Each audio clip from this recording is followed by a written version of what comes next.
There is a moment in every avoidant story that feels almost unbearable, and it usually happens in silence. Not the dramatic kind. Not the kind with slammed doors or final words. I mean the silence that comes after warmth, after closeness, after they looked at you in a way that felt real enough to trust.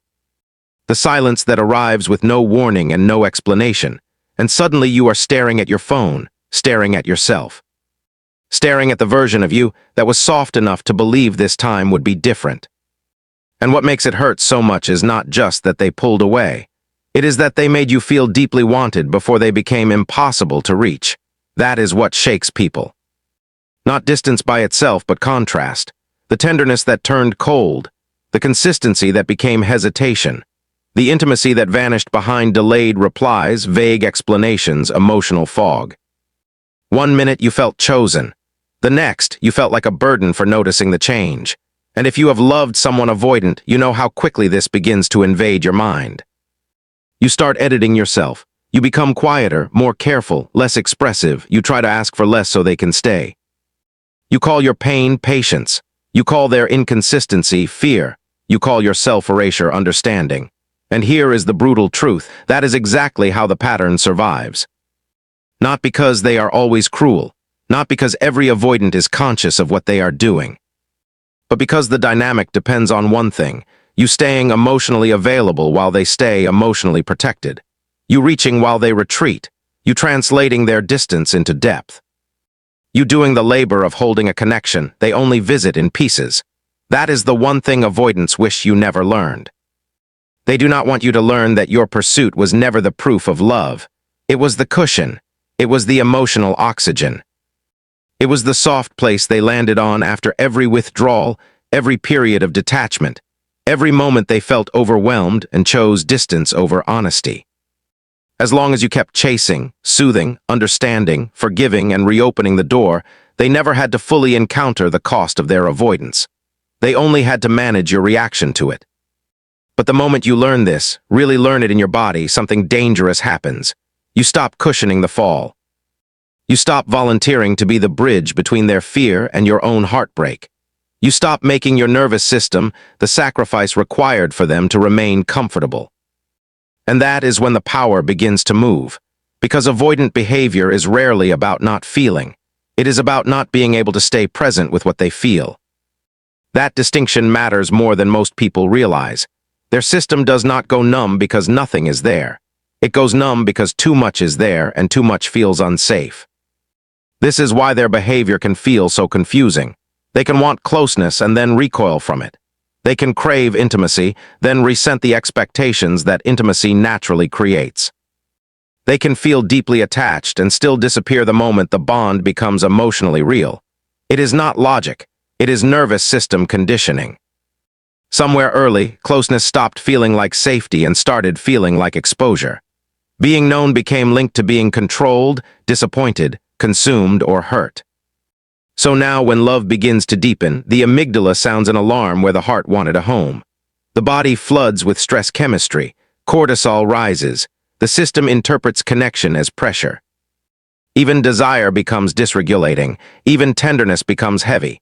They may still feel dopamine from pursuit, from mystery, from distance, from the almost, but secure closeness, predictable love. Emotional consistency, that can feel less like peace and more like danger if the body has been trained to mistrust calm. So they pull back, they need space, they feel suffocated. They become confused, they need time to think, they go quiet, they lose access to their feelings right when your feelings become clearest. And because you are on the receiving end, it is easy to think they stopped caring. But often that is not what happened. They cared enough to feel overwhelmed. They cared enough for the bond to activate all the old wiring they never healed. They cared enough for their body to panic at the possibility of needing you. And that is what makes avoidant love so painful, not the absence of emotion but the war against it. Still, understanding this can become its own trap. Because once you know they are overwhelmed rather than indifferent, part of you wants to love them better. Softer, smarter, more patiently. You think maybe if you stop pressuring, stop expressing, stop needing, they will feel safe enough to stay. Maybe if you become lighter, easier, more self-contained, they will stop running. But listen carefully. If your love only works when you amputate the living parts of yourself, it is not love. It is accommodation shaped like devotion. And avoidants unconsciously depend on this more than anyone admits. They depend on your hope. They depend on your empathy. They depend on your willingness to see the pain beneath their pattern and excuse the damage it causes. Because as long as you remain focused on why they are this way, you are less likely to confront what it is doing to you. That is the secret. That is the one thing they do not want you to learn. They do not want you to learn that your overunderstanding keeps them emotionally underdeveloped. They do not want you to learn that every time you absorb the impact of their withdrawal without consequence, the pattern gets reinforced. They do not want you to learn that your constant availability is not healing them. It is protecting them from reality. And reality is the one thing avoidance cannot tolerate for long. Reality says, if you keep leaving, something will be lost.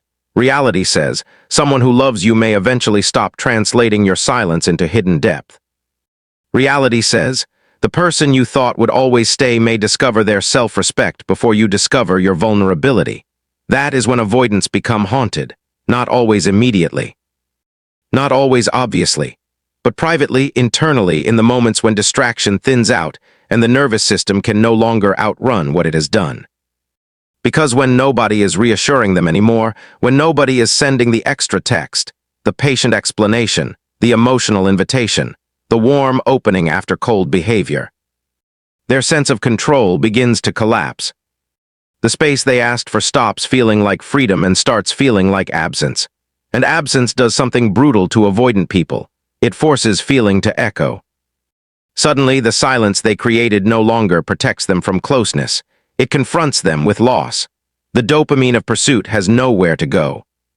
The cortisol they used to blame on intimacy now has no person attached to it, only the ache of emptiness. They still check their phone, but now they are not avoiding your message.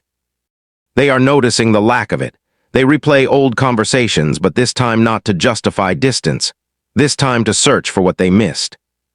They scroll through your pictures not because they are ready to love, but because memory is safer than vulnerability and still somehow more painful than both. And this is where the shift happens. The moment you stop chasing, they have to feel, maybe not all at once, maybe not with the depth or maturity you wished for, but enough to feel the missing. Enough to feel the withdrawal of your energy. Enough to realize that what they thought they could pause may not be waiting where they left it. That realization shakes them more than love itself. Because avoidance can manage affection, what destabilizes them is consequence. Imagine them late at night, alone after the stimulation wears off. No conversation to mute. No emotional demand to avoid. No one asking where they stand. Just the hum of the room and the restlessness of a body that suddenly has nowhere to put its unfinished attachment. They tell themselves they needed this. They tell themselves it was too much. They tell themselves they are better off without the pressure. Then your absence lands, not in some grand cinematic way. In tiny, humiliating ways. They wonder if you are moving on. They wonder if someone else is receiving the version of you they took for granted. They wonder why the relief they expected feels more like grief with a locked jaw. They wonder why they miss the person who asked for too much, now that no one is asking for anything at all. That is the irony they never prepare for.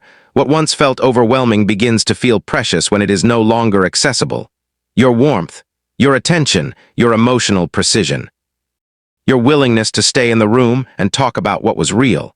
All the things they resisted become the very things they hunger for in your absence. And if you are not careful, this is the moment you misread. Because once the avoidance starts circling back, even subtly, your old hope can wake up like an addiction hearing its name. A casual message. A reaction to your story. A strange check-in, a sudden softness, a delayed confession. I've been thinking. I miss talking to you. I just needed space. I didn't know what I felt until you stopped reaching, and every wound in you wants to believe this means change. But here is the warning. Do not confuse emotional access with emotional capacity. They may finally feel you when you are gone. They may genuinely miss you. They may obsess over what they lost. They may become tender, nostalgic, even shaken. But missing you is not the same as being able to hold you. Longing is not maturity. Regret is not repair. Awareness is not transformation. And this is where so many people get pulled back into the cycle. Because the moment the avoidant feels your absence, they may reach. Not because they have healed, but because the old source of emotional regulation has disappeared. You are not just a person to them. You are a stabilizer they never properly named. Your presence softened their defenses, even while they resisted it. Your pursuit reassured them that they still mattered, still had access, still had somewhere to go when their loneliness caught up with them. So when you finally stop, they feel withdrawal. Real withdrawal from attention, from certainty, from the emotional safety net of knowing you would still be there after every retreat. And that withdrawal can make them look awakened when they are actually just deprived. This matters. Because if you return too quickly, if you mistake their discomfort for transformation, the entire structure resets. They feel relief, not growth. They recover access without developing responsibility. They get you back before they have built the muscles to love you differently. And then the old pattern returns, often faster than before. That is why the one thing avoidants wish you never learned is not how to make them miss you. It is how to stop rescuing them from their own avoidance. It is how to become still without becoming cold, how to withdraw your energy without turning it into a performance, how to let consequences teach what your love never could. That is what changes the entire emotional equation, because for the first time they are left alone with themselves, alone with the ache, alone with the contradiction, alone with the truth that your love was not endless just because it was deep. Alone with the discovery that someone can understand their wounds and still refuse to bleed for them. And that refusal is sacred, not cruel, sacred. It is the moment you stop turning your empathy into self-betrayal. It is the moment you realize that being compassionate toward someone's trauma does not require volunteering for its impact. It is the moment you understand that their inability to stay close was never proof that you were too much. It was proof that closeness was touching a system trained to survive by distance. But here is where your own work begins, because avoidant dynamics do not only reveal them, they reveal you. They reveal the part of you that tried to earn safety by being indispensable. The part of you that mistook emotional labor for intimacy. The part of you that felt most alive when love had to be fought for. The part of you that called hypervigilance connection and called waiting loyalty.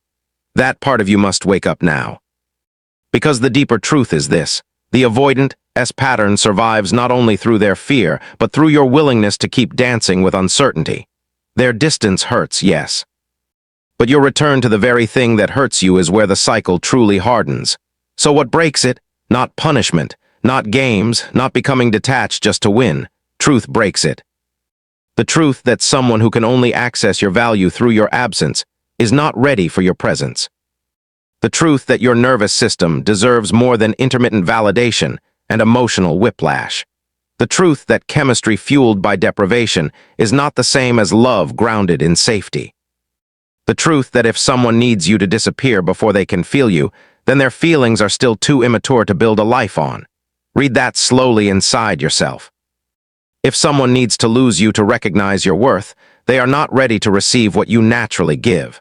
And once you truly learn that, the seduction of the old pattern begins to fade. Their silence no longer feels mystical. Their confusion no longer feels profound. Their return no longer automatically feels romantic. It becomes information.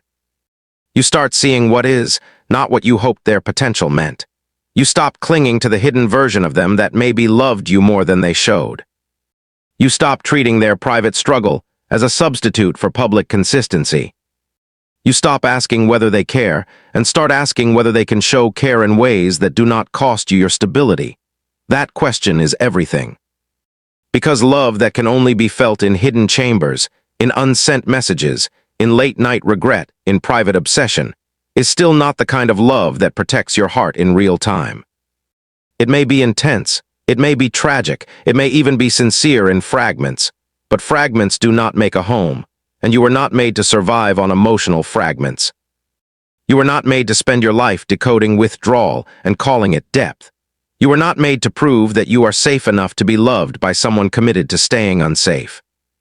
You were made for something steadier than that, something honest, something regulated, something that does not punish you for being open, so let them feel the loss if they must. Let them wonder. Let them revisit the memories. Let them learn in the only language avoidance understands, that what is not valued can leave. Let them encounter the full shape of your absence without rushing in to soften it. And while they are learning that, you learn something greater. You learn that your worth was never located in their capacity to recognize it. You learn that being deeply missed is not the same as being deeply loved. You learn that your power begins the moment you stop auditioning for a role in someone else's unhealed nervous system. That is the identity shift. Not, I hope they come back and choose me, but I no longer need someone's delayed realization to confirm what I already know. Not, maybe now they'll understand my value, but my value does not increase when it is finally noticed by someone who could not hold it. Not, how do I become unforgettable? But why was I trying so hard to be remembered by someone who could not remain present? That shift is everything. Because once it happens, the old game dies. You stop feeding what starves you. You stop romanticizing what destabilizes you. You stop making yourself smaller so someone else can feel less threatened by your depth. And suddenly, their greatest advantage disappears. Your willingness to stay available to confusion. That was the one thing they hoped you would never outgrow, but you did. You learned that silence can be a boundary instead of a begging place. You learned that empathy without limits becomes self-abandonment. You learned that your softness is sacred, and sacred things are not meant to be offered endlessly to those who only know how to approach and retreat. You learned that the person who is right for you will not need your absence to feel your significance. They will feel it in your presence. They will honor it in real time. They will not tremble at the intimacy they asked for, and that is where this ends. Not with revenge, not with them broken at your feet. Not with some fantasy of them finally suffering enough to match your pain. It ends with you becoming unavailable to the pattern. It ends with your body no longer mistaking inconsistency for passion. It ends with your heart no longer calling anxiety love. It ends with your self-worth no longer hanging from the mood swings of someone afraid of closeness. Let them wish you never learned it. Let them wish you never discovered that your pursuit was the shelter their avoidance lived inside. Let them wish you never understood that once you stop chasing, they are forced to meet themselves. Because the moment you learn that, you become free. Free from over-explaining, free from over-giving, free from confusing someone's inner conflict with your responsibility to wait. And in that freedom, something powerful is born, a quieter kind of power, a cleaner kind of power, the kind that does not beg to be chosen because it has already chosen itself. That is who you become after an avoidant teaches you what love is not. Not bitter, not closed, not hardened beyond recognition, just awake. Awake enough to know that your heart deserves more than private longing and public distance. Awake enough to know that real love does not need disappearance to create devotion. Awake enough to leave the moment your peace starts becoming the price of connection. And once you know that, truly know it, the story changes forever. Because now the one thing they wished you never learned becomes the very thing that saves you. You were never powerless in their silence. You were only one decision away from taking your power back.